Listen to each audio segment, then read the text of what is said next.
Bienvenue à cette édition.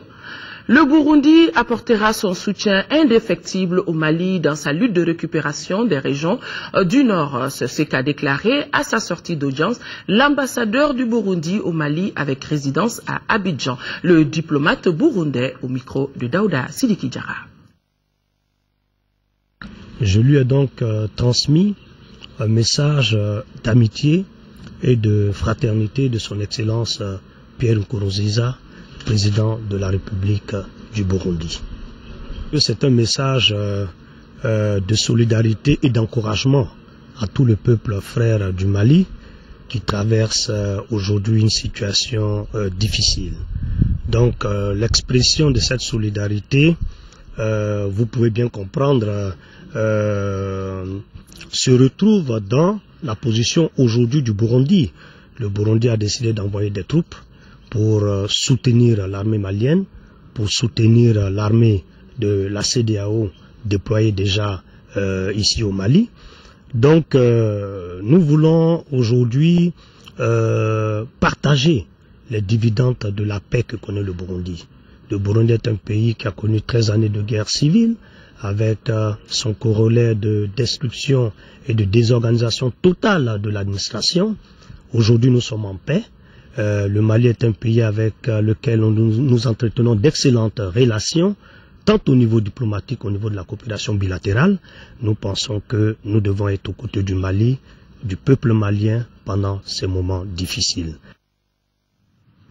Autre audience, cette fois-ci à la primature, ont été successivement reçus le commandant de la mission de l'Union européenne chargée de la formation de l'armée malienne. L'officier français a annoncé au chef du gouvernement l'arrivée à la mi-février d'une équipe d'experts pour évaluer les besoins de l'armée malienne et aussi une délégation de la Commission de l'Union européenne en charge de l'action humanitaire. Naturellement, les échanges ont porté sur la situation humanitaire dans les zones en conflit et la bonne nouvelle est que l'Union européenne octroie à notre pays 13 milliards de francs CFA destinés à l'action humanitaire. Mohamed Diarra.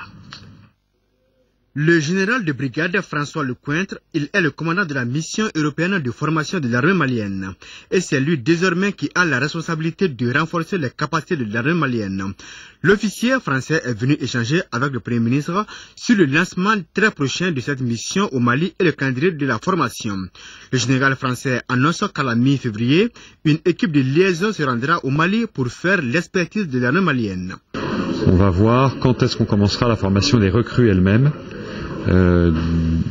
des soldats maliens, la formation qui va se faire par phase successive de groupes de soldats, qui pourraient être des compagnies ou des bataillons de l'armée malienne, se ferait entre 2 et 3 mois, pour chacune des périodes de formation. La formation proprement dite devra commencer en fin mars et aura une durée de 15 mois pour un coût estimé à près de 8 milliards de francs CFA. Mais, avertit Lecointre, les réalités du terrain pourraient changer la donne. Pour l'ancien commandant du 3e régiment d'infanterie de marine de Vannes, l'objectif est clair et les événements en cours n'ont aucune incidence sur la mission à lui confier. L'ambition n'est pas d'arrêter l'ennemi sur la ligne de front. L'ambition, elle est de permettre sur le long terme la reconstruction solide, durable d'une armée malienne qui soit partie d'un État malien démocratique, réconcilié, reconstruit. L'un des volets de cette formation, c'est bien le respect des droits humanitaires internationaux, une situation qui préoccupe l'Union européenne. Le commissaire de l'Union européenne est venu partager son inquiétude avec le Premier ministre et par la même occasion le rassurer de la disponibilité de son institution à aider le Mali. Changing circumstances, we are adding L'Union européenne avait déjà fourni en 2012 78 millions d'euros en aide humanitaire et nous avions rajouté, quand je suis passé au Mali la dernière fois, encore 20 millions d'euros.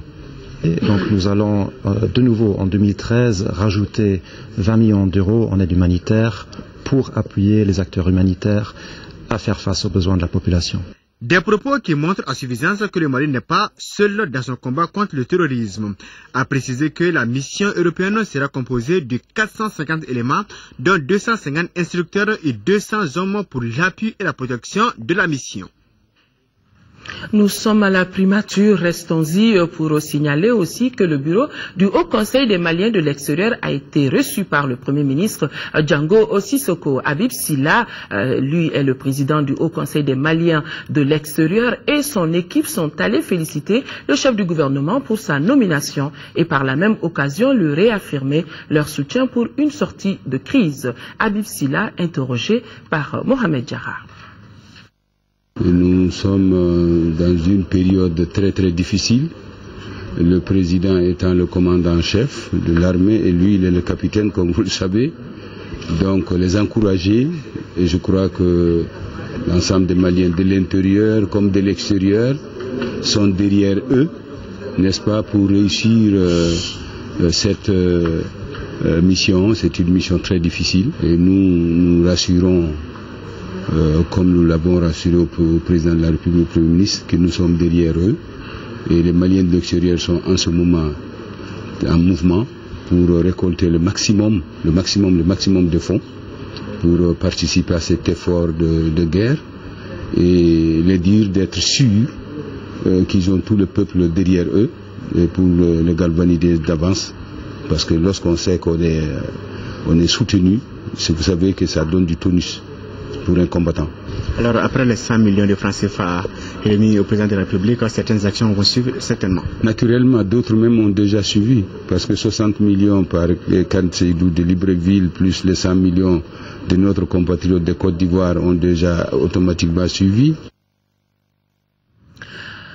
Le ministre des Affaires étrangères et de la coopération internationale, Tchéma Hubert Coulibaly, a quitté Bamako aujourd'hui pour Addis Abeba, dans la capitale éthiopienne. Le ministre Tchéma Hubert Coulibaly prendra part du 24 au 25 janvier aux travaux de la 22e session ordinaire du Conseil exécutif de l'Union africaine. Cette participation du Mali sera l'occasion pour le ministre Tchéma Coulibaly de faire le point des derniers développements de la situation dans notre pays depuis l'adoption de la résolution 2085-2012 du Conseil de sécurité des Nations Unies et l'attaque perpétrée par les terroristes et les narcotrafiquants contre le Mali. Je rappelle que le 29 janvier prochain se tiendra toujours à Addis Abeba une réunion des donateurs en faveur de notre pays.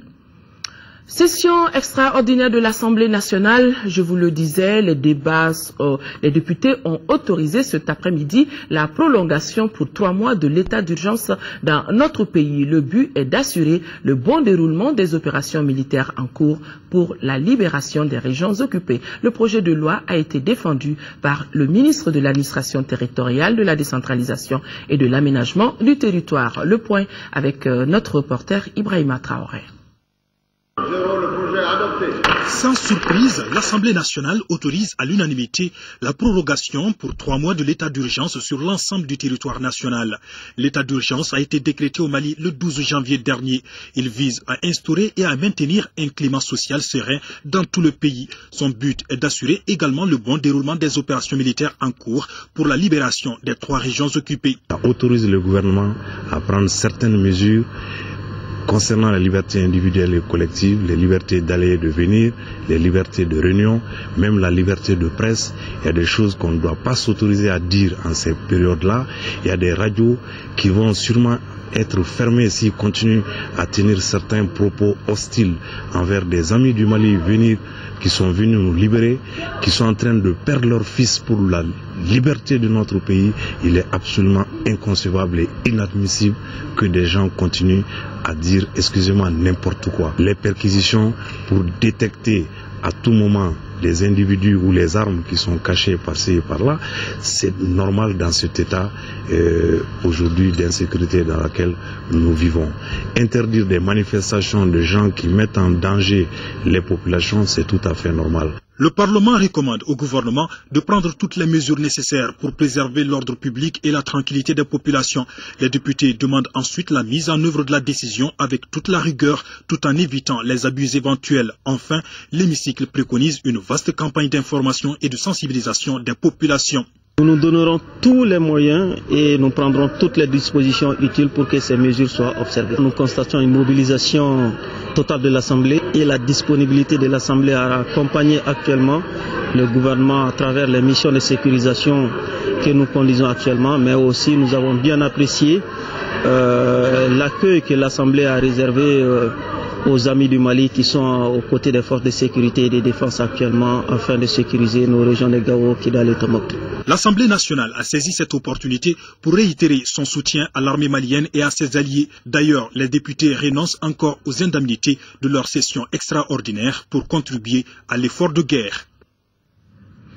L'intervention militaire dans notre pays n'est pas dirigée contre l'islam. Bien au contraire, notre pays se bat pour son unité et son intégrité territoriale. Ces propos sont du président du Haut Conseil islamique, Mahmoud Dicko, qui a animé ce matin un point de presse, et cela pour éclaircir la position de la structure fêtière islamique. Le président Dicko regrette la non-assistance de l'organisation de la conférence islamique dans notre pays dans la résolution du conflit sécuritaire. Bourama Traoré a suivi ce point de presse. Un point de presse et un objectif, dénoncer la déferlante machine de désinformation sur l'intervention militaire au Mali. Principal animateur, le président du Haut Conseil islamique Mahmoud Dicko, pour qui la guerre au Mali vise essentiellement à combattre les hommes ni foi ni loi et à rétablir l'intégrité territoriale de notre pays. Toute autre explication serait erronée, dixit le président Dicko. Le Haut Conseil islamique du Mali tient à affirmer ici et maintenant avec force que la guerre que le Mali est aujourd'hui obligé de faire n'est point une guerre dirigée contre l'islam. Bien au contraire. Bien au contraire, le Mali se bat pour la sauvegarde de son intégrité territoriale, de son unité nationale et pour la forme républicaine de l'État, afin que vivent en paix tous ses fils et toutes ses filles, dont la plupart ont fait le choix de l'islam comme religion sans contrainte aucune. Une réponse claire donc à ceux qui s'opposent à cette intervention militaire au Mali. Au contraire, notre pays devrait bénéficier de l'assistance de la communauté islamique selon le conférencier. Pour lui, rien ne justifie aujourd'hui l'inaction de l'organisation de la conférence islamique face à la crise sécuritaire au nord malien. Le Haut Conseil islamique du Mali regrette que le Mali, membre fondateur de l'organisation de la conférence islamique OCI, n'ait pas bénéficié, il faut le dire, dans cette période particulièrement difficile de son histoire, de la solidarité islamique à laquelle il a pourtant toutes les raisons de prétendre. Par contre, le Mali a bénéficié de l'intervention rapide des forces françaises, ce qui a permis de stopper la progression des djihadistes. Le Haut Conseil islamique s'en réjouit et appelle à une union sacrée autour de l'armée et des autorités de transition. C'est ensemble qu'on peut relever les défis sécuritaires actuels, a conclu le président Mahmoud Dicko. Restons dans le domaine de la religion pour signaler que le ministre du Travail, de la fonction publique et des relations avec les institutions rappelle que le Maouloud, naissance et baptême du prophète, paix et salut sur lui, est une fête légale en République du Mali. En conséquence, les journées du jeudi 24 janvier naissance et mercredi 30 janvier baptême seront chômés et payés sur toute l'étendue du territoire national. Nous devons de resserrer les rangs afin de pouvoir nous opposer à toute idée machiavélique qui vise à faire de notre espace de vie une zone de non-droit. En tout cas, c'est le vœu du collectif des élus des régions nord du Mali qui a rencontré la presse pour sensibiliser les populations contre des exactions commises sur de paisibles citoyens. Un reportage d'Aouda Sidiki Diarra.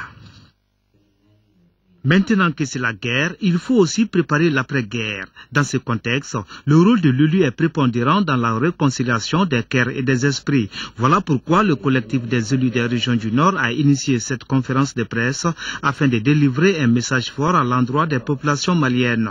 Il est urgent et même impérieux d'éviter les amalgames, les arrestations arbitraires, les règlements des comptes et la stigmatisation des communautés entières dans le pays, comme à Bamako et dans toute autre partie du territoire national.